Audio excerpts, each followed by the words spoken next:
So we stopped the last class where we were talking about these functions, and that you've had good practice in the homework that you have done. So I'm going to skip over this, quickly wrap up the stuff that we were, that deals with the growth rate of functions, and then move on to the next important topic, which is graphs.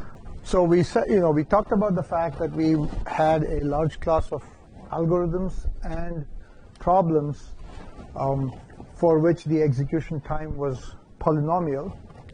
And then there was a class of problems that were harder than that, or for which the best known algorithm would be harder than that. And by harder than that, we mean problems where the complexity is larger than any polynomial that you can think of, okay, formally, okay? For some problems, we only have an exponential solution because the best known algorithm takes that much time. You can analyze that algorithm and show that its execution time is bounded by an exponential function. But we don't know if there exists a polynomial algorithm for that problem. So remember, we're going to be talking about problems, and we're going to talk about algorithms, and we're going to use the same techniques, same methods, reason about them, okay? Typically, algorithms that are called trial and error, where you have to generate all possible combinations or all permutations, are the only ones that we have to solve these problems. However, if we would make the right guess in many of these algorithms, then these algorithms could take a polynomial time. What do you mean by right guess? Well, remember, sometimes we specify algorithms with non-determinism. Pick one of these, right, which we already saw with the Gale-Shapley algorithm. Sometimes we can come up with algorithms that are non-deterministic, that say, okay, make a choice, okay? And if the choice is right, then this algorithm takes a polynomial number of steps. However, if the choice is not, then you have to explore all the options. You have to study all the options. Those problems are called non-deterministic polynomial, and we will discuss them later in the class, okay? There are a few examples of NP problems. One is the traveling salesman, which is basically you have a set of cities, and you have a set of distances between cities, and not necessarily, there are not necessarily roads between every pair of cities. There are paths. So this is formulated typically as a graph problem, okay? And the question is, can you find a minimal tour connecting all the cities? That means you have to start from one city and come back to the same city. So you have to make a tour, and you have to visit cities that are adjacent to this, to any city that you're at. And this is known to be an NP, to be an NP problem. Another one is Boolean satisfiability. Now, you have all written Boolean formulas. You have designed circuits that implement some Boolean functions and so on. And typically, you have an expression with n different free variables, or a circuit with n inputs, okay? And it's just a combinational circuit made out of and, or, and not gates, okay? And the question is, given a circuit like that, or given an expression, or given a Boolean function, okay, is there some combination of the inputs, some binary combinations of zeros and ones of the n possible inputs, such that the output of that circuit or the value of that expression is true? Okay, does there exist such an input combination? This is also known to be an NP problem, okay? One of the common strategies that is used to solve NP problems or problems involving search is some idea, and this is commonly used in implementing algorithms for playing games. You have a certain way to represent the state of the world at a given time. For example, if you're writing a program to play chess, then you have some notion of the pieces, where they are currently, and what are the possible next moves. Not all moves are allowed, right? You can't go from one configuration in a single move to any arbitrary configuration in the state space, right? Only certain moves are legal. So you have the notion of a search space, and you have the notion of moves that you can make. And now you have a choice, given a current situation, what is the best move? the way you would write a program to do that is to explore all possible moves. And let's say you explore a certain sequence of moves, and it turns out that that sequence of moves leads to you losing the game because it leads to a checkmate. Okay? Then your algorithm would come back and look at other choices that you have made along the way, or any of the choices that you've made along the way, and that class of algorithms is called a backtracking algorithm, because it maintains a state, it explores a space, and then depending on the outcome, it may choose to revisit some of the earlier choices that the algorithm made. Okay? The reason I bring up search and choices is because this class of algorithms NP, okay, if you have a non-deterministic choice at any point, one way of thinking of implementing this non-deterministic choice is to say, okay, I'll spawn off on a parallel machine, the exploration of this choice, and I will continue to explore this choice. And so at any moment that there is a non-deterministic choice, one can view that as an exploration that can happen in parallel. And that brings us to now this situation of you have a bunch of non-deterministic choices, and you may want to explore the total time it takes, which means the length of the path, the time to get to a solution, regardless of the time it takes to explore all these options. Okay?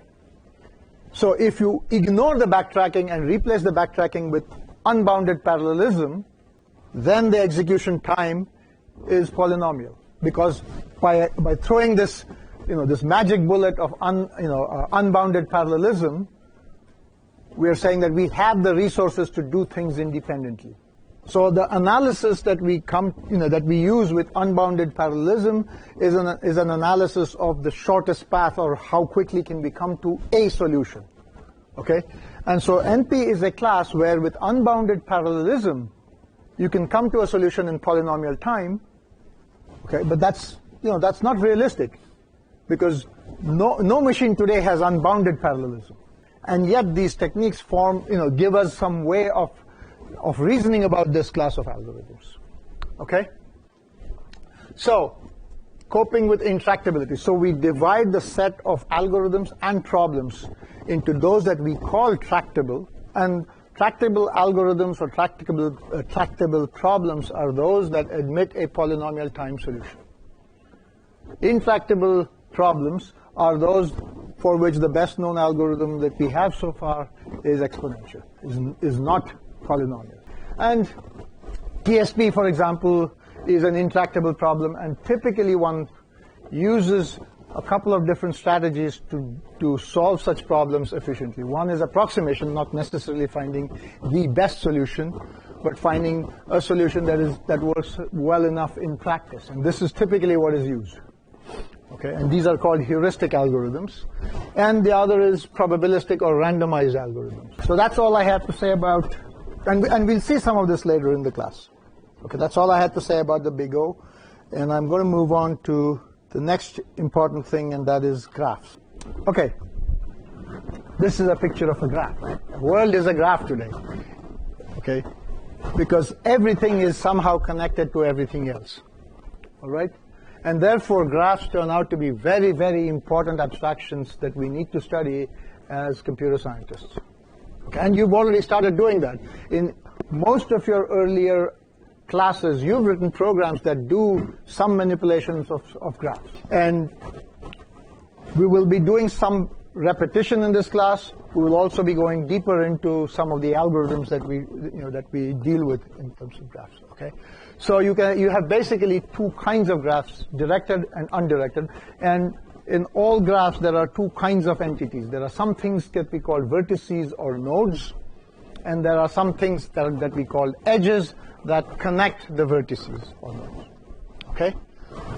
So V is a set of nodes, E is a set of edges between pairs of nodes. Okay? Graphs capture pairwise relationship between entities or objects, and they're ubiquitous in computer science. Most problems involving something in computer science can be modeled as a graph. It may not necessarily be the best way to model that, but graphs are very, very common and useful. So here's an example where you have a set of vertices labeled 1 to 8, and you have some edges, between 1 and 2, 1 and 3, 1 and 2 and 3, etc., as you can see in this picture. And the main thing that you notice is that there is no orientation in the edges. There is an edge between 1 and 2. That's all I'm saying. I don't say that there is an edge from 1 to 2. Okay? When I want to have that kind of behavior, then the object that I will deal with are called directed graphs when there is a notion of direction in the edges. Okay? In this first instance, we don't have any notion of direction, and therefore there is, these are called undirected graphs. The number of nodes is 8, and the number of vertices is 11 in this. Okay? Let me ask you one question. Let's start with Gareth. If I had an undirected graph with n nodes, what is the largest, what is the set of possible edges that I could have? What is the size of that set? How many different edges could I have? What is the size of the set of possible edges in a graph with n nodes? The answer is between Tristan and Kyle's answer, right? It's between n and n squared. This is basic. This is prerequisite, please. Pardon? No, Riley. Half n squared, n times n minus 1 divided by 2, or n times n plus 1 divided by 2. Plus or minus 1, that's fine, right? It's between n squared and n. How many ways of choosing the first element? N. How many ways of choosing the second element in a pair? N minus 1, because you don't have an edge from a node to itself. Multiply the two. They are two independent choices. Right? Directed graphs are graphs in which we add this notion of orientation. Okay? How many possible edges? Same question, but now we have directed graphs. Now it is n squared. Right? Because given any pair of nodes, there are two possible edges, from I to j and j to I. Right? So it's double the previous answer. Okay? All right. Formal definition, a graph has a set of nodes and vertices, or nodes or vertices, typically called V, and a set of edges. Okay? And the edges, the set of edges is a subset of all possible pairs of nodes. Okay? In an undirected graph, edges are unordered pairs. Okay? In a directed graph, they're ordered pairs, so they're either viewed as tuples or sets. The notion of a path in a graph. Okay? A path is a sequence of edges.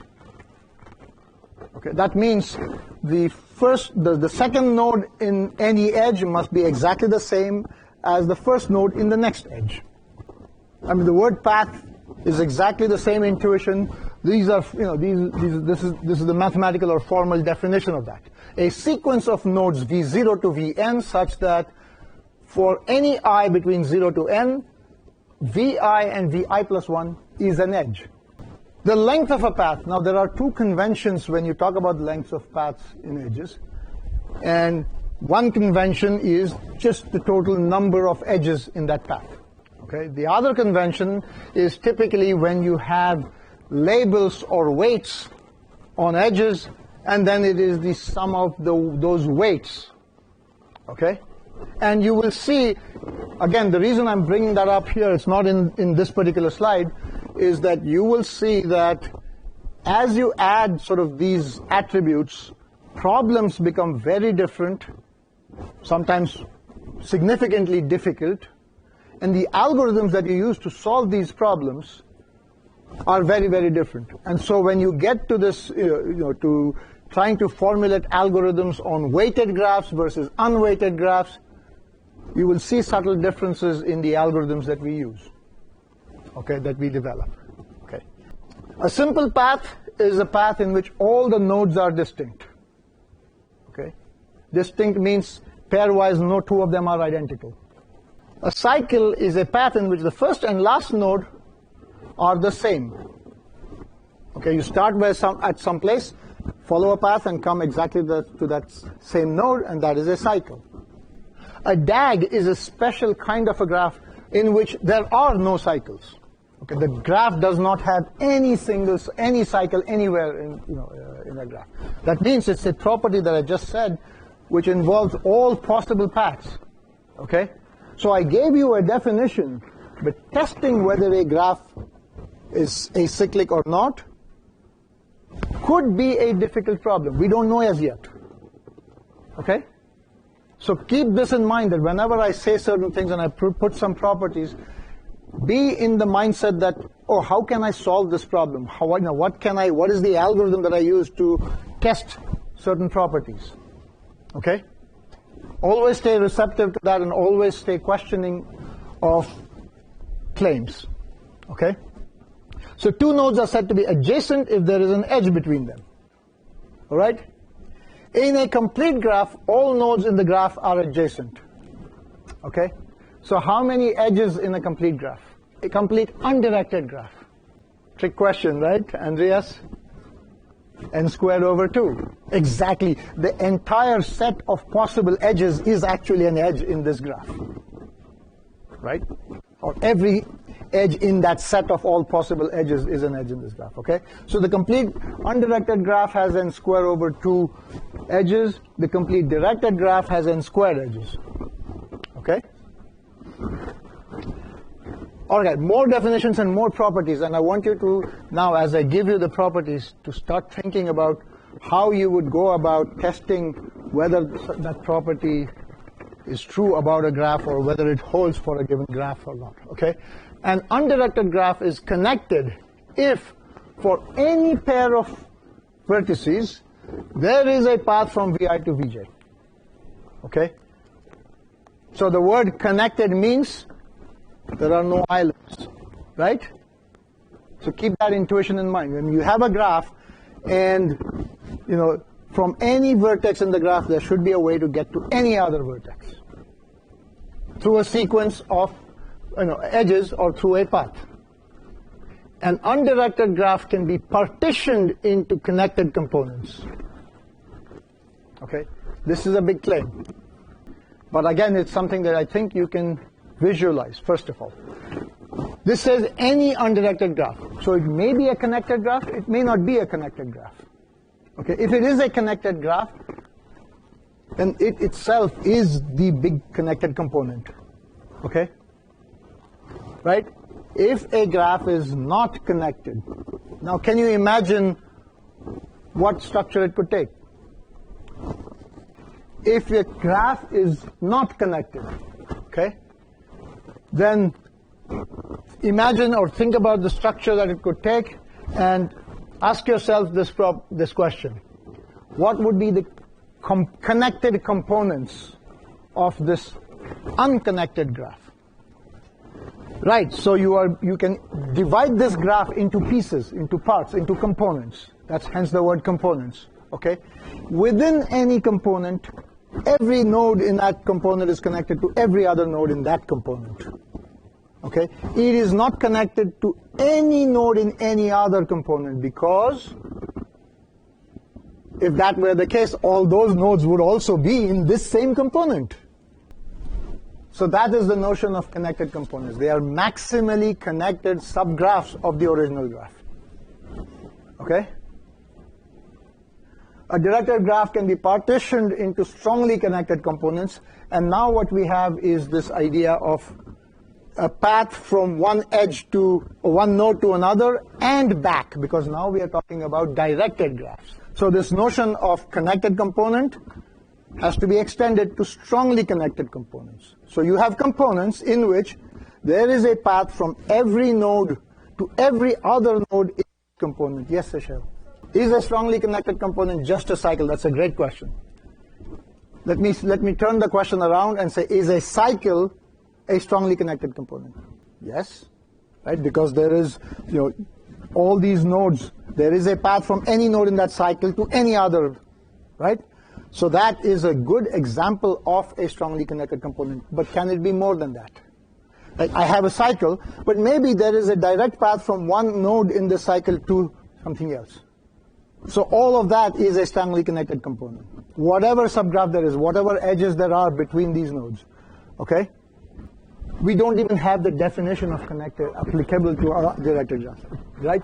So when we go from directed to undirected, we are changing our rules, we are changing our definitions. Okay, we cannot just say connected, because the notion of connectedness did not make this subtle distinction about the direction of edges. Okay, so moving to directed graphs, you have to extend that notion to strongly connected components. Okay. Now notice one other thing. I have a component, a strongly connected component, where not necessarily just edges, but amongst the subset of edges that there's always a path from any node in this strongly connected component to any other node in this strongly connected component. Okay? Is it possible for there to be an edge from here to something else that is not in this strongly connected component? Yes, it is possible. Okay? Is it possible then, so that node is part of some strongly connected component, right? Is it possible for any node in this strongly connected component to have an edge back to any other node in that strongly connected component? No, because then all of these would be a single strongly connected component, right? So once you have separated a directed graph into strongly connected components, there are only one-way edges from one strongly connected component to something downstream, if you want to think of it that way. So keep this intuition, and it's going to be very important later on when we talk about topological sorting of graphs. But this intuition is very important. Okay? All right. Graphs, subgraphs. You can talk about, these are definitions from the book. If I go fast over any of these, then you know that you have backup. It's in the book. Okay? A subgraph is a subset of nodes and edges. Okay? The subgraph of G induced by a subset of vertices is take these vertices and only the edges between nodes in that subset. Okay? And I talked about weighted graphs. If every edge has some weight associated with it, then it becomes a weighted graph. Okay? And very often, depending on what problem you're trying to solve, you have this notion there is a cost or a length or something associated with the edges in the graph. Okay? How do you represent the graphs? Okay? We know that in a graph, there are at most, in a directed graph, there are at most n squared possible edges. Right? So the most natural way to represent that is via Nathan? An adjacency matrix. Right, read the slide. Right? Okay, so you have one row for every node and one column for every node, and the ijth entry is 1 if there is an edge from I to 1. This is for directed graphs. Okay? What happens for undirected graphs? Can you guess? There are mirrors across, so there is symmetry in this matrix, and therefore you don't need to represent explicitly the entire matrix. Right? Another reconfirmation of the intuition that in an undirected graph there are half n squared nodes, half n squared edges. Right? How many possible entries in the matrix? Right? There is an edge between a given node U and a given pair of nodes U and V. Is just read the U Vth entry of the matrix and check if it's a 1 or a 0. Okay? So testing whether a certain edge exists is a constant time operation with this representation. Okay? Identifying all the outgoing edges from a node means that you have to read all the entries in a row. Right? And list or count or enumerate those of them that are not 0. Okay? So it takes order and time. And the alternative representation works when you want to explicitly represent every edge. Okay? So I'm going to go back to my first slide. Most of the time, the graphs that you encounter in practice, okay, are what are called very, very sparse. there are very small number of nodes that have many connections, right? You've observed this in social networks or whatever, right? Therefore, although there are n squared possible edges, most graphs that we encounter have relatively few edges in practice, okay? And that is why people came up with the adjacency list representation. What you do is that for every edge, every node, you build a list of nodes that are adjacent to it. Okay? So this is a linked list that you build. For node 1, there is a linked list which contains 2 elements, 2 and 3. For node 6, there is a linked list that contains a single edge 5. Okay?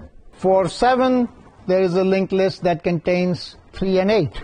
So the number of elements in your representation is proportional to just the number of edges in the graph, right? In the matrix, in the adjacency matrix representation, the size is n squared, the number of potential edges in the graph. And you're explicitly representing a lot of zeros, a lot of edges that don't actually exist in your graph. So which implementation is better? Well, there are, we just gave you an example. Is there an edge between vertex I and vertex j? In order to answer that question, I have to look in the adjacency list representation. I have to traverse that list associated with the node I. And that list may be large if this particular node has many edges that are connected to it. In the adjacency matrix representation, this is a constant time operation. Okay? Nevertheless, because in practice, most graphs are sparse or have very few edges compared to the set of possible edges, we use the adjacency list expression, representation. Okay? All right, trees. You have seen trees, and you've played with trees, you've written programs that manipulate trees. Okay, I'm going to give you a definition from the book which may look a little non-standard. Okay? First, let's start with undirected trees, and then we'll go to directed trees. Okay, we'll go to directed trees with sort of a digression. So an undirected graph is a tree. Okay, I'm just talking about any arbitrary graph. Okay, it's a tree if it is connected and it does not have a cycle. There is a path from everyone to everyone else. Okay, and it does not have a cycle. Okay, so this is sort of a non-standard definition. Okay, but this is not the sort of typical definition that you see where you have a root, you have children, the notion of parent, child, etc. is the common way in which you define trees. Okay, so this is a different way of defining a tree, and I want you to think about how many edges any tree with n nodes has, okay, given this definition. Okay, those of you that know it, please hold on, okay, because there's a nice and elegant proof for it. If you took a tree and added just one more edge to it, what would happen? There already is a path between any two nodes between which you are proposing to add an edge, and this edge will close the cycle, right? So it will violate the definition. Okay. If you add one more node now to it, you can add only one edge to it, and so every new node will add one new edge, and you started off with one node, 0 edges. So you can build, so this is sort of the details of the proof. Okay. Now we talk about rooted trees. Okay? And the way you define rooted trees is just take a tree that we've just defined. Any graph with n nodes that is connected and no cycles. Okay? And pick one node and designate that as the root and shake it out. Okay, shake up your graph, and that's what is going to happen. So if you pick node 1 and designate that as the root, that graph is a, now, if you want to think about it, a conventional tree as you had known from before. Okay? But that means that I can choose any node as the root, and it would still be a rooted tree. Okay? And yes, that is the case. Okay, so this is a tree, this is the same tree rooted at node 1.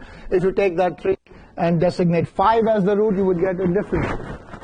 Okay? It's still the same graph. Okay? You've just designated one of the nodes as the root. Everything else follows from that. When you talk about paths, now you can orient the edges to be always away from the root, or edges or nodes that are connected to the root. Okay? So transitively, you can talk about orienting the edges in a tree, in an undirected tree, once you designate a root. So now, and this is again coming back to algorithms that you have studied before, you may want to traverse a binary tree. Okay, so this in this case we've added one more thing. We are saying that the tree is binary. Okay, that means every node has no more than 2 children. So it is a rooted tree, and we can visit the nodes in many standard orders, right? One of the standard orders is to visit the nodes in pre-order, okay? And visiting a node means doing something with the information at that node. Okay, we call it visit. Maybe it is something as simple as printing out the label associated with that node. Okay? You may do other things. You may think of trees that represent some arithmetic expression, and then visiting a tree means evaluating that expression. Okay? So let's take a look at something like that. So you have a bunch of operations: plus, times, minus, times 3, 5, plus 2, 1. This is minus of 4, 1. Okay? So this is an expression tree, and you must have seen something like this in some of your earlier classes. And you want to visit this tree in a way that you can do some finite amount of work at each visit and return the value of this expression. Right? How would what is the order in which you would visit the nodes of this tree? Starting at the root, what would you do? You traverse each level left to right, but if I go from the root, which is plus, and I say this is a times and a minus, can I do anything with those nodes, with the value at these nodes? You would follow down the leftmost all the way until you get to a leaf. Yes. Hunter, what would you do next? If you were at a leaf, you would... All right, so now you're all describing these things in sort of a sequence of operations. Think recursively, so that your description of what you needed to do can be compact. Okay? What is that description? So I'm going to visit nodes. Okay, think of this. I'm going to visit a node. Okay? And there is a common order in which you visit nodes in order to evaluate expressions. And the name of that order is post order, because post means visit this particular node. Post means after visiting children. That's the origin of post order. So first visit recursively the left child, then visit recursively the right child, and each of those visits is going to give you a value. Now visit this node. This node is an operator, just combine them and produce a result and return it. Okay, that's the post order. Right?